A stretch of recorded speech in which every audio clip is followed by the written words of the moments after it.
ئەمڕۆ 27/12/2018 یادی تێپەڕبوونی یان تێپەڕبوونی 25 ساڵە بەسەر یادی شەهیدان و یەکەم ڕۆژی شەهیدانی ئیسلام و شەهیدبوونی ئەو پۆلە گەورەی بزوتنەوەی ئیسلامی و ئەهلی ئیسلام لە کوردستان بەدەستی یەکێتی تاغوت.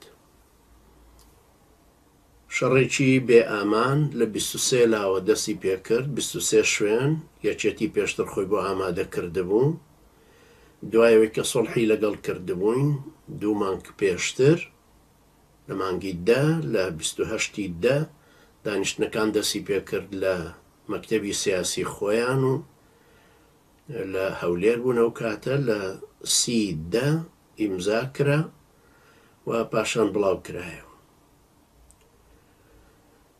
لەو ڕۆژی 27/12 هێرشێکی گشتگیری دڕندانە کرایە سەر بزوتنەوەی ئیسلامی کە سەرنجام مانگێکی تەمان خایان لە 14/1/1994 تقریبەن کۆتایی پێهاتبوو، دوای مەیتیش دۆزرانەوە لە هەندێک شوێن. بە هەر لەو فترەی شەڕەکانە 199 کەس شەهید بوون لە بزوتنەوەی ئیسلامی لە ئەندامانی سەرکردایەتی و هەتا کادری خوارێت تا تەنزیمیەکان. ئەیتر ئەوانەی کە بە دیلی گیرابوون و کوژرابوون بەدەستی جەبار فەرمان وەکو مامۆستا شەریفی ڕەحمەتی و ئەو 8 کەسەی کە لەگەڵیا بوون و مامۆستا حەسەن بابەکری ژێکێ بوو لەگەڵ ئەوانە کە ئێستا ماوە الحەمدوللا. مامۆستا حەسەن بابەکریش لەگەڵیان بوو، چەند فیشەکێکی بەرکەوت بوو بە ئەمری جەبار فەرمانیش ڕەمیەکە کرا لە سەری ماکۆ پشتی بێتواتە.